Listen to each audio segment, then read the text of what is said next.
Hello friends, welcome to my YouTube channel. So friends, आज की जो हमारी वीडियो का टॉपिक है वो है रैम की जनरेशन के ऊपर। तो फर्स्ट ऑफ ऑल फ्रेंड, अगर आपको रैम के बारे में बिल्कुल भी नहीं नॉलेज है, रैम क्या होती है, वर्किंग कैसे करती है, तो देन फ्रेंड मैंने अपने चैनल पे एक सेपरेट वीडियो बनाई है रैम से रिलेटेड। उसमें सारी मैंने डिटेल में समझाया रैम क्या होती है, कैसे वर्किंग करती है, क्या उसकी नीडेड है। तो फर्स्ट ऑफ ऑल फ्रेंड, अगर आपको नहीं पता तो ऊपर मैं आई बटन में वो वीडियो दे देता हूँ, आप उसको पहले जाके देख लीजिए। देन अगर आपको रैम के बारे में पता है, रैम क्या होती है, आप सिर्फ जनरेशन के बारे में आपको कंफ्यूजन है, ये DDR1 क्या होती है, DDR2 क्या होती है, 3 क्या होती है, 4 क्या होती है, 5 क्या होती है, इनमें क्या डिफरेंस होता है, देन आप इस वीडियो को कंटिन्यू कर सकते हैं। ठीक है, तो फ्रेंड्स यहाँ पर फ्रेंड्स जनरेशन के बारे में जानने से पहले हम ये जान लेते हैं हमें जनरेशन चेंज करने की क्यों जरूरत पड़ती है। तो यहाँ पर फ्रेंड मैं आपको बताना चाहूंगा, जैसे फॉर एग्जांपल आप अपना प्रोसेसर ले लीजिए। डे बाय डे जो हमारे प्रोसेसर है वो इंक्रीज होते जा रहे हैं, उनकी जो काम करने की कैपेसिटी है वो बढ़ती जा रही है, यानी कि उनमें जो कोर्स हैं वो बढ़ती जा रही है, देन जो थ्रेड्स हैं वो बढ़ते जा रहे हैं, उनकी जो क्लॉक स्पीड है वो इंक्रीज होती जा रही है डे बाय डे। देन उसमें नई नई टेक्नोलॉजी आती जा रही है, जो उसका जो नैनोमीटर का साइज होता है, जिसको हम प्रोसेसर का साइज बोल देते हैं, ट्रांजिस्टर का साइज सॉरी, वो डे बाय डे कम होता जा रहा है। तो इसी के कारण कहीं ना कहीं, जैसे आप इसके बाद में अपनी हार्ड डिस्क को ले लीजिए।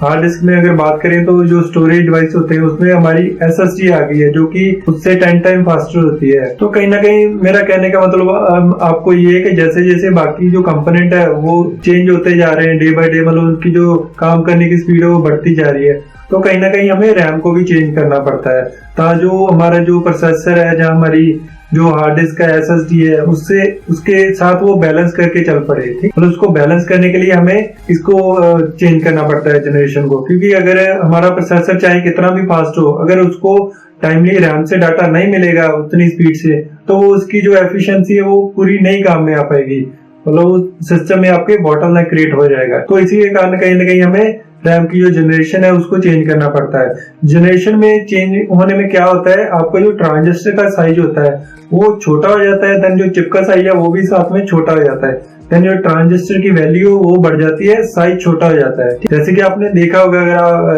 अगर आप स्क्रीन पे देख रहे हो, DDR1 जो रैम है उसमें जो चिप्स का साइज आता था वो बहुत बड़ा बड़ा आता था।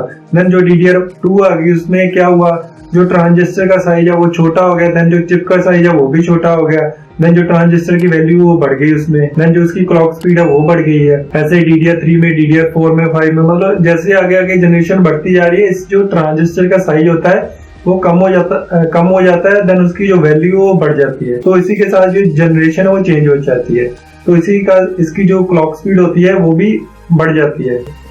फ्रेंड अब हम जान लेते हैं इसकी जनरेशन के बारे में, ये DDR1 2 3 4 5 क्या होती है, क्या इनमें डिफरेंस होता है, क्या इनकी क्लॉक स्पीड होती है, इसकी लेटेंसी में क्या डिफरेंस होता है, ये कितने वोल्टेज पे काम करती है।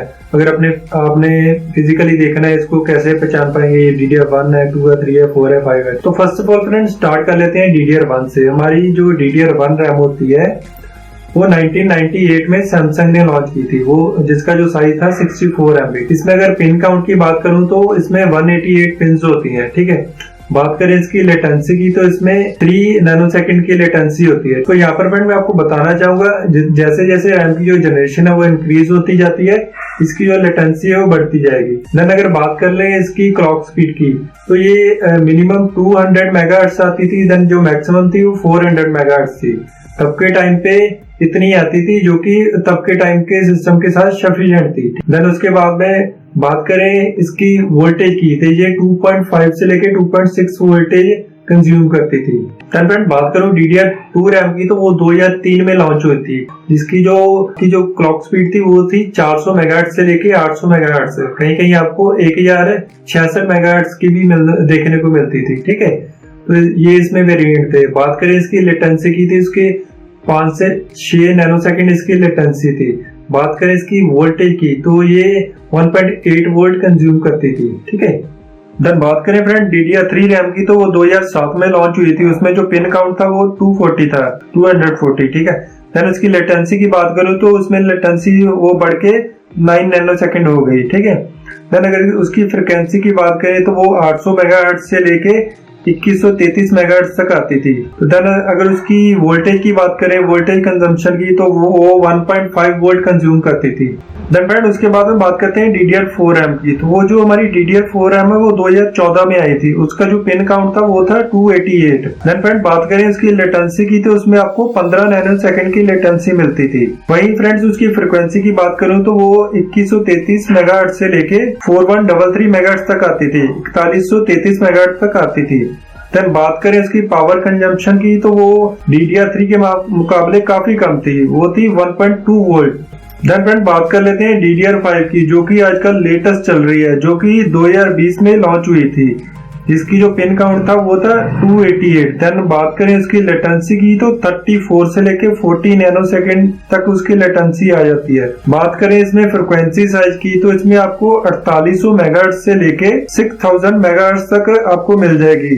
देन बात करें इसकी वोल्टेज की, तो ये जो वोल्टेज कंजम्पशन करती है ये 1.1 वोल्ट कंज्यूम करती है, ठीक। यानी कि हमारी जो DDR1 रैम थी वो 2.6 वोल्टेज तक कंज्यूम करती थी, बट बात करें DDR5 आज की रैम की, तो ये 1.1 वोल्ट कंज्यूम करती है, ठीक। यानी कि डे बाय डे इसमें जो पावर है वो डिक्रीज होती गई, मतलब जो पावर कंजम्पशन है वो कम होती गई। देन जो इसकी फ्रिक्वेंसी है वो बढ़ती गई। देन जो नैनोसेकंड जो लेटेंसी थी वो भी टाइम टू टाइम बढ़ती गई, ठीक है। देन डे बाय डे इसकी जो स्पीड है वो इंक्रीज होती गई। यहाँ पर फ्रेंड्स जो हमारी DDR5 की बात करूं तो वो 6000 मेगाहर्ट्ज से ऊपर भी आती है, बट मार्केट में जो अभी देखने को मिली है वो 6000 मेगाहर्ट्ज तक ही मिली है, ठीक है। इन फ्यूचर हो सकता है आ जाए या आ गई हो, जब तक आप ये वीडियो देख रहे हो, अगर लेटर ऑन देख रहे हो तो ये भी शायद आ भी चुकी हो। तो यहाँ पर फ्रेंड मैं आपको DDR5 के बारे में बताना चाहूंगा, जो 2020 में लॉन्च हुई थी, ठीक है।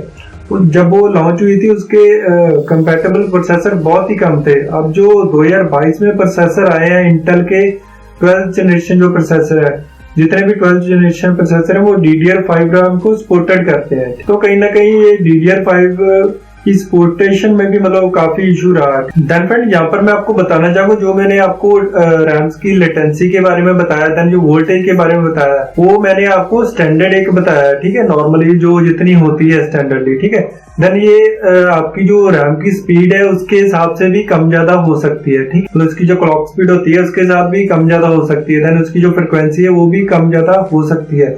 वोल्टेज की बात करूं तो अगर आप अपने सिस्टम को ओवरक्लॉकिंग करते हो, यानी कि आपकी जो रैम है उसको अगर आप ओवरक्लॉक करते हो, तो उसमें उसकी जो वोल्टेज है वो बढ़ जाती है। जो ओवरक्लॉकिंग करते हैं उनको तो इनके बारे में मतलब इस चीज के बारे में प्रॉपरली नॉलेज होती है, जो प्रोफेशनली करते हैं, मतलब ठीक। अगर आपको नहीं पता तो मैं उस पर भी इन फ्यूचर एक वीडियो बना दूंगा, जो रैम की ओवरक्लॉकिंग है वो कैसे होती है। तो हो फ्रेंड्स, आपको जो इसकी जो जनरेशन का कंसेप्ट है वो आपको समझ में आ गया होगा। देन फिर भी आपकी कोई क्वेश्चन है, कोई क्वेरी है, तो सिंपली नीचे मुझे कमेंट बॉक्स में कमेंट कर दीजिए, मैं उसका रिप्लाई जरूर करूंगा। देन फ्रेंड्स ऐसी नॉलेजेबल और वीडियो देखने के लिए मेरे इस चैनल को सब्सक्राइब कर लीजिए। सो फ्रेंड्स इतनी बातें करते हुए have a good day, goodbye, thanks.